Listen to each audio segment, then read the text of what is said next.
Private school association के पदाधिकारियों ने जिला मुख्यालय पहुंचकर जिलाधिकारी व बेसिक शिक्षा अधिकारी को सौंपा ज्ञापन। ज्ञापन के माध्यम से मांग की शिक्षा के अधिकार अधिनियम आरटीई के तहत निजी स्कूलों में आर्थिक रूप से कमजोर परिवार के बच्चों की पढ़ाई निःशुल्क कराई जाती है। इसके लिए निजी स्कूलों को फीस का भुगतान किया जाता है।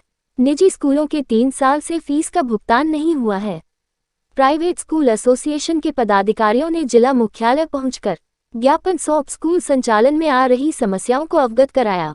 उन्होंने बताया कि 25% आरटीई के बच्चों को पढ़ाने का प्रावधान है, किंतु शासन द्वारा इन बच्चों की फीस का भुगतान पिछले 3 साल से नहीं हुआ है। प्राइवेट स्कूल एसोसिएशन द्वारा निःशुल्क शिक्षा अधिकार अधिनियम आरटीई राशि के भुगतान को लेकर जिलाधिकारी व बेसिक शिक्षा अधिकारी को सौंपा ज्ञापन। जो 3 चीज़ें या आरटीई को लेकर आज जो स्कूल संचालक हैं वो हम लोग यहाँ पर इकट्ठे हुए हैं। और पिछले 3 सालों से पहले लॉकडाउन की वजह से और अब तो हालात बिल्कुल सही हो चुके हैं, लेकिन फिर भी आरटीई के तहत जो बच्चों का दाखिला स्कूलों में किया जाता है उनका जो भुगतान किया जाता है वो पिछले 3 वर्षों से स्कूलों को नहीं दिया जा रहा है। और उसके कारण आज हालात ये बने हुए हैं कि खास करके जो स्कूल 8th क्लास तक रन हो रहे हैं उनमें हालात बहुत गंभीर बने हुए हैं, क्योंकि वो जो अमाउंट है अब पिछले 3 सालों का वो बहुत ज़्यादा हो चुका है।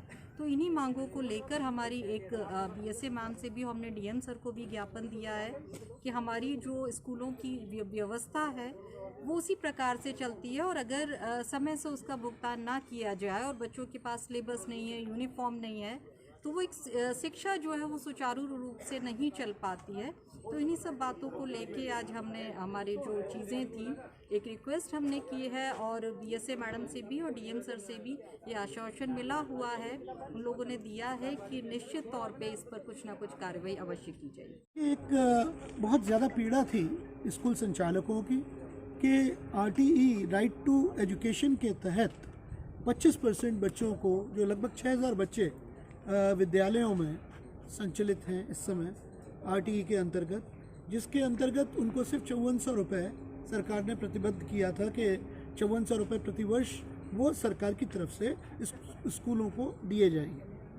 और उन बच्चों का हम लोग सारे संचालक जितने हैं बहुत अच्छी तरीके से उनका बाकायदा केयर कर रहे हैं और उनको पढ़ा रहे हैं।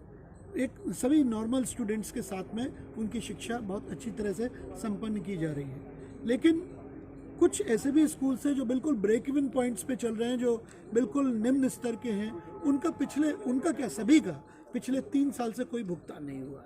एक स्कूल की राशि कम से कम 9-9, 10-10 लाख रुपए पहुंच गई है।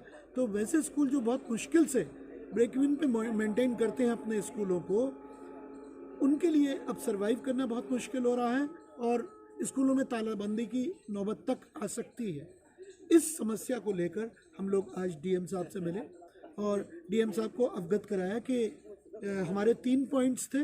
एक तो भुगतान नहीं किया गया, दूसरा कि जो मानक है आरटीई के अंतर्गत हम लोग देखते हैं कि हमारे स्कूल में जो बच्चे आते हैं उनके पेरेंट्स कार से उनको छोड़ने आ रहे हैं, पर वो बच्चा आरटीई के अंतर्गत है, तो वो उनका अपना घर है, कार भी मेंटेन किए हुए, फिर भी वो आरटीई के अंतर्गत पता नहीं किन मानकों के थ्रू वो अपने बच्चे को आरटीई के अंतर्गत वो ले आते हैं। तीसरा हमारा पॉइंट ये था कि जो 5000 रुपये अभिभावकों को सरकार ने प्रतिबद्ध किया है, वो 5000 रुपये से जिनसे कि वो किताबें और ड्रेस खरीद सकें, तो अभी हमको पता चला कि वो भी उनके पास अभी तक सरकार ने नहीं दिए। लेकिन हमारे अभिभावक हमारे पास आकर यही अपना मुद्दा देते हैं कि हमारे पास वो 5000 जो गवर्नमेंट से आने थे वही नहीं आए। तो ना तो उन्होंने अभी अपनी ड्रेस ली है, ना किताबें लेते हैं, वो किताबें जो बड़ी कक्षा में चले जाते हैं बच्चे उनसे बोरो करके ले लेते हैं, और उन्होंने कोई भी अपना यूनिफॉर्म भी अभी तक नहीं लिया। तो ये 3 मुद्दे हमने डीएम सर को अवगत कराए और उसके बाद आज यहाँ के बीएसए मैडम को हमने बताए। उन्होंने धैर्यपूर्वक हमारी बातों को सुना, हमारी बातों का उन्होंने सॉल्यूशंस बाकायदा करने के लिए हमको आश्वासन दिया। प्राइवेट स्कूल में जो बच्चे आरटीई के तहत पढ़ते हैं उनकी जो फीस प्रतिपूर्ति की धनराशि स्कूलों को दी जाती है, तो वो बजट अभी जो है वो प्राप्त नहीं हुआ है, तो स्कूलों में वो प्रेषित नहीं किया जा सका है। उसको लेकर प्राइवेट स्कूल के प्रतिनिधि मंडल मिलने आया था, तो उनको बताया गया है कि शासन स्तर से इसके संबंध में सूचना मांगी गई है और वो सूचना हमने प्रेषित कर दी गई है। अब संभावना है कि बहुत जल्दी वहाँ से धनराशि प्राप्त हो जाएगी, तो उनको अवेलेबल कराई जाएगी।